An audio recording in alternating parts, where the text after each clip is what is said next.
The federal police finally managed to access the cell phone, or rather the cell phones of Cláudio Castro.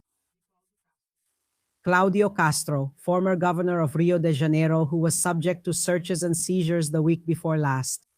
He is being investigated in two matters, in two police investigations before the Federal Supreme Court. The inquiry involves Refite gas station's Ricardo Magro, who is on the run, regarding money laundering, bribery, involvement with militias, Red Command, and in short, theft from the public administration. Cláudio Castro is already disqualified and ineligible, and soon he will become an inmate, and also the actions of the police together with the militias in Rio de Janeiro. This police inquiry is being handled by Minister Alexandre de Moraes, and he is also being investigated in another police inquiry whose rapporteur is Minister André Mendonça, which refers to the possible involvement of Cláudio Castro with Daniel's mafia. So what happened? The federal police carried out searches and seizures at his addresses, accessed computers, and took cell phones, and Cláudio Castro did not want to cooperate with the justice system. He didn't give his cell phone password to the federal police. And the federal police finally managed to crack the password and access Cláudio Castro's cell phone. And the news is that they're kind of panicking. All the accomplices, co-perpetrators, right, of the possible crimes committed by Cláudio Castro in his criminal organization, whether it's with Minister Alexandre de Moraes or with the rapporteur Minister André Mendonça, everyone is apprehensive about this situation. Because if he didn't want to give the password, it's because there was something there. Why? Because if the police take my phone and ask for my password, I have no problem at all. I unlock it and give it. I say, here, you can look. If you have nothing to hide, you have nothing to fear. Like my grandmother used to say, if you have nothing to hide, you have nothing to fear. Now, if you do, even your own shadow scares you, right? So there's a lot of apprehension because of this within Cláudio Castro's political circle. Cláudio Castro, we have to point out, he's part of the political group of Flávio Bolsonaro over there in Rio de Janeiro. Flávio Bolsonaro, Cláudio Castro. In fact, Cláudio Castro actually entered political life thanks to the Bolsonaro family. He was an advisor at the Legislative Assembly of Rio de Janeiro, while Flávio Bolsonaro was a state representative. And with the support of the Bolsonaro family, he really entered political life, ran for office. Anyway, and up until then, he was the governor of Rio de Janeiro. And the suspicions from the federal police about involvement with the Rio de Janeiro militia, involvement with the Comando Vermelho, involvement with corruption, money laundering, with the criminal organization, and also with Daniel Borcaro's mafia. Emphasizing that although Daniel Borcaro's cooperation agreement was rejected by the federal police, the prosecutor general has not yet commented. The prosecutor general's response is very important because, in fact, the person who decides whether or not to accept the cooperation agreement is specifically, mainly, the prosecutor general, who is the representative of the public prosecutor's office in this case. The prosecutor general has not yet commented. I'm actually worried because, the prosecutor general is staying silent, right? But anyway, the federal police have already said they don't accept Daniel Borcaro's cooperation agreement because they believe it's too weak. It left out situations for which the federal police had already found evidence, so they didn't accept it. But in this cooperation agreement by Daniel Borcaro, the one he presented last, the second one, which will very likely also be rejected by the prosecutor general, he spoke for the first time and confessed for the first time that it was a bribe payment. To whom, Andrea Gonçalves? Exactly to Cláudio Castro. And also to Senator Ciro Nogueira, also another Bolsonaro supporter, an ally of Flávio Bolsonaro. And Flávio even has a video where he said Ciro Nogueira would be Flávio Bolsonaro's dream running mate. And he was Bolsonaro's chief of staff, Ciro Nogueira. So this was the first moment when Daniel Borcaro actually confessed and said that it was a bribe payment, both to Ciro Nogueira and to Cláudio Castro. Cláudio Castro, at first we had the news that he had invested almost 1 billion reais into Daniel Borcaro's shady operation. And now we already know that it's more than 5 billion reais that Cláudio Castro took from public funds, notably from the Pension Fund of Public Servants of Rio de Janeiro, which is managed by a state agency, where every month the pension contribution, which is withheld directly from employees' paychecks, goes to this fund to guarantee in the future retirement and survivor benefits for all public servants of the state of Rio de Janeiro. So what happened? He took more than 5 billion from this fund and funneled it into Daniel Borcaro's mafia racket. And Daniel Borcaro said that he kicked back money as bribe payments to the then governor and ally of several others, among whom is Flávio Bolsonaro. And we can't forget there are already several people arrested who are close to Cláudio Castro, who is from the same political group as Flávio Bolsonaro, involved with Daniel Borcaro's mafia. In fact, since Flávio Bolsonaro is from the same political group, he was able to appoint some secretaries.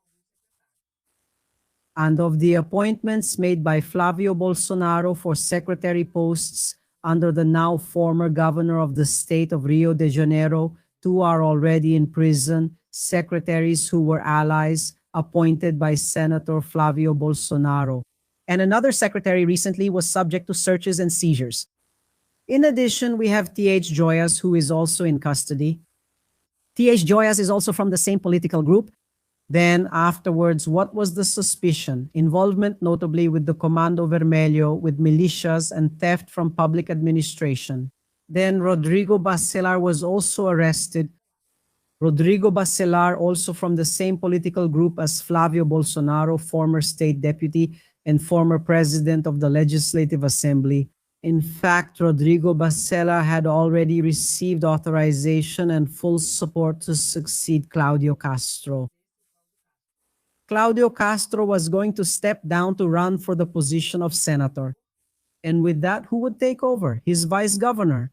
But his vice, he sent there to become a member of the Rio de Janeiro State Court of Auditors. He was appointed by Cláudio Castro as a counselor of the Court of Auditors, exactly so the position would be vacant, his vice's position, because in the line of succession, who would take over the government of the state of Rio de Janeiro? It would be exactly the president of the Legislative Assembly, Rodrigo Bacelar. But the federal police ended up ruining all those plans because Rodrigo Bacelar was arrested. He was arrested, removed from office, and later afterwards he was stripped of office and became ineligible, declared ineligible by the Superior Electoral Court, along with Cláudio Castro in the case involving electoral crimes. And now there is this investigation for common crimes where Flávio Bolsonaro's political group, according to the investigations, is involved in both areas of investigation, which is before Alexandre de Moraes and André Mendonça. And with this revelation here, Banco Master Federal Police accessed Cláudio Castro's cell phone and caused apprehension. Among Bolsonaro supporters, the device was protected by a password which was not handed over to the authorities. Cláudio Castro then did not cooperate with the federal police and decided not to give them the password. And now the federal police have managed to access his cell phone. And everyone here, look, from Cláudio Castro's political group is apprehensive. Notably, Flávio Bolsonaro, Rodrigo Bacelar, former president of the Legislative Assembly, this one in green here, who is in jail, was impeached, is ineligible, and was one of the main allies of this group, along with Flávio Bolsonaro. We also have Tiago Rangel, also a state deputy from Rio de Janeiro, who was also arrested by the federal police, also from the same group there. He was involved in the Ministry of Education there, in the education department under Cláudio Castro, and there were scandals involving fraud and theft in the education sector during Cláudio Castro's administration. There's Rodrigo Bacelar, again here, an early ally, a Bolsonaro supporter of Cláudio Castro and Flávio Bolsonaro. T.H. Joyas, who was arrested, also a state representative, was also involved in the same scheme with the Comando Vermelho militias and everything else. And again, here is Flávio Bolsonaro at one of the events there together with his allies. This one here, the first one is T.H. Joyas, who is in jail. This second one here is the secretary overseeing consumer protection, who was subject to searches and seizures by the federal police the week before last and was appointed by Flávio Bolsonaro to the position of secretary in Cláudio Castro's government. And this one back here is actually Rodrigo Bacelar, a state representative who was removed from office, who is impeached, ineligible, and who is also in jail here, former president of the Legislative Assembly, who is from the same political group as Flávio Bolsonaro. So all of these people here are desperate over access to Cláudio Castro's cell phone. All the arrested people have connections with the Comando Vermelho, with militias. Rodrigo Bacelar, former president of the LEG, ally of Flávio Bolsonaro. Alessandro Caracena, former secretary of sports and appointed by Flávio Bolsonaro, is under arrest. Gutenberg in Fonseca, former secretary of defense of the committee. Alessandro the consumer, this one was subject to searches and seizures and so far has not been arrested yet. But by all indications, soon they will all be under arrest. The question that remains is, when will Flávio be arrested?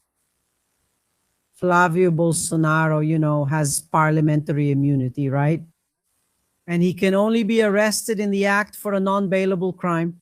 Nevertheless, by court order, he can be arrested at any time. Now, it's obvious that the investigations must move forward to really establish Senator Flávio Bolsonaro's connection. If there is one, obviously, with this whole mafia of the state of Rio de Janeiro, which is intertwined, directly connected with the fraud. And the mafia of Daniel Vorkar, not Vorcaro. I haven't even talked about the movie yet, have I? There's still the Bolsonaro movie, and we know that an audio leaked of Flávio Bolsonaro demanding money from Daniel Vorcaro. Flávio Bolsonaro, who used to say he didn't even know Daniel Vorcaro, and suddenly he was calling him, my dear brother, I'm with you, whatever happens. And demanding a few million reais, which Flávio later said was for the movie, that he couldn't reveal it because it was all a secret. And so on, but he was demanding money for the movie because there was a contract worth 134 million reais that Daniel Vorcaro was going to transfer for the movie. You remember all of this. There's also this other situation which is under investigation where I don't know if it's true, but it seems like the movie was used as a major money laundering operation to launder money. Why did they hide it if everything was legal?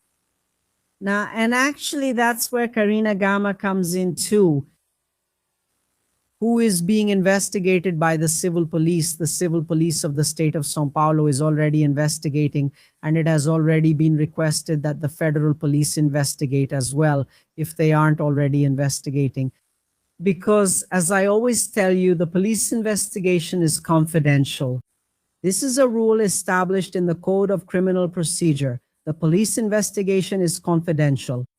The federal police may already be investigating this situation. Officially, as far as we know, the civil police of Rio de Janeiro are investigating. In fact, the civil police asked the production company Go Up, whose sole owner is Karina Gama, to account for the film's finances. How much was it? The amount used to fund the film. And according to what they reported, they declared 75 million reais for the film.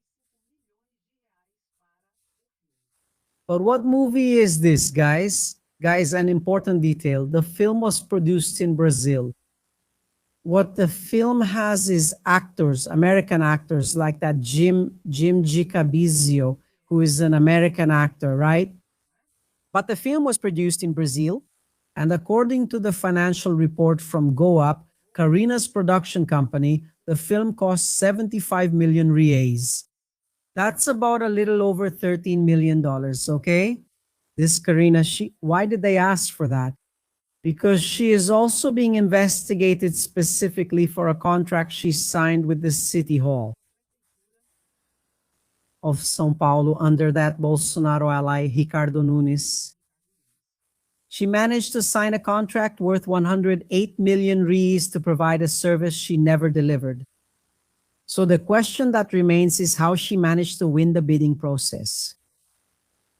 Because the bidding process is an administrative procedure that the public administration has to do almost every time. There are a few exceptions, And when the public administration is going to hire a service or buy a product, it has to go through a bidding process to find those who provide the service more efficiently at the best price and with the highest level of expertise in the area to provide services to the community, high quality public service. Karina Gama has never worked in the field and she won a bidding process worth initially 108 million. Let me ask you, how did she win this bidding process without having any specialization in the field? Without ever having provided this type of service, which is providing Wi-Fi signals to underprivileged communities, 5,000 access points. So there was an advance payment of 25 million. There were 3 amendments where it went from 108 million to 157 million, and the service still wasn't fully delivered. Just so you know, she didn't have any expertise in the area, but she won the bidding process. How did she win? Then she hired a third party. She outsourced the service to another company because she wasn't properly qualified. So I'll ask you again, how did she win the bidding process? There's no way, guys. Now the police are investigating because even Carta Capital, the Carta Capital website said it was a scheme that even involved Ciro Nogueira. Ciro Nogueira, the senator who, according to the federal police, received a monthly bribe payments from Daniel Volcaro of 300 to 500,000 reais per month. In Daniel Volcaro's plea deal testimony, he revealed that it really was bribe payments to Senator Ciro Nogueira, former minister of Bolsonaro. Carta Capital in their article said it was a scheme that went like this. Let me explain. That everything happened in exchange for support for Ricardo Nunes. Like Ricardo Nunes let the situation happen as long as Bolsonaro supported him. Bolsonaro supported him for mayor of São Paulo. Do you remember that? By naming his running mate. And Ciro Nogueira got involved in the story. And at the same time as all this, right after he won, there was the bidding process and the winner was Karina. In this involvement, look, we're going to support you, but Karina is ours. Of course, they wouldn't say she's a front, but she's definitely a front, right? And we need money. She needs to win the bidding process, the bidding paperwork. According to Carta Capital, that's more or less what happened. So all of this is being investigated by the civil police, and I believe even by the federal police. There's no way this isn't connected since Daniel Volcario and his entire mafia are already being investigated by the federal police. There's no way Karina isn't caught up in this situation too.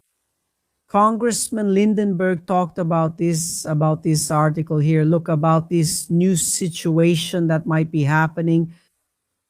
Explain the gist of why and how she managed to win the bidding process. Let's listen to Congressman Lindenberg Farias. Pay attention. Jair Bolsonaro and his family asked for money to support Ricardo Nunes for mayor of São Paulo. I'm going to show you. This producer, Karina Gama, Instituto Conhecer Brasil, is a money laundering front. Come with me. There was a deadlock. Bolsonaro didn't want to support it. On Friday, June 14th, Bolsonaro and Nunes have lunch together. It was under discussion. We thought it was just the vice position for Colonel Melo Araújo. That was on the 14th, a Friday. On the 17th, a Monday, Ricardo Nunes has lunch with Ciro. But the strange thing is that who was at lunch was Bruno Lima, the Secretary of Innovation. It's going to be Bruno Lima who will hire Karina Gama's Instituto Conhecer Brasil. So on the 17th, there's this lunch. Nunes, Ciro, and Bruno Lima, Secretary of Innovation. On the 18th, fast, everything happened fast. Opinion from the department given by Carolina Amazonia Piotto, who is an advisor, someone trustworthy. She doesn't hold a position. She is a trusted appointee. She is someone who has already worked with Secretary Bruno Lima in the Legislative Assembly. On the 18th, she signs. She gives a favorable opinion. And on the 20th, look how fast it moved. On the 20th, the contract was already signed. Then they asked for 25 million, it was already passed on, and Melo Araújo was announced. It's that simple. The negotiation involved Melo Araujo as running mate and some money. Money. This shows that this producer, Karina Gama, who is making the movie, it's all money laundering, guys. It's all money laundering. Jair Bolsonaro and his family asked for money in exchange for supporting Ricardo Nunes for mayor of Sao Paulo. I'll show you here. That's right. So the more you dig, the more problems and schemes show up, right? Yeah. Ricardo Nunes wouldn't either if it's really proven. This whole situation where the suspicion is really strong and Ricardo Nunes wouldn't get involved in this just by accident or by being naive, he wouldn't, guys. I'm sorry, but oh, Andrea, maybe he doesn't know anything about this bidding thing. If he doesn't know, for the bidding process, it's extremely bureaucratic. You need opinions from the city's legal department. You need to have a committee of employees who will organize the whole process. It's bureaucratic exactly to prevent any schemes. Do you understand? If he didn't know, he had the duty to know. I don't think anyone in this story is innocent. It's interesting, they're all Bolsonaro supporters, right? It's quite a coincidence, but as I tell you, maybe it's not a coincidence, but rather a consequence. Where, from all indications, the movie was used to raise money. And where did the money go? That's the situation. Because Golap, whose sole owner is Karina, who has never produced a film before, seems like it was created just to make Bolsonaro's movie. And with the sole owner, and she already had previous connections with Mario Frias. Mario Frias was the Minister of Culture under Bolsonaro.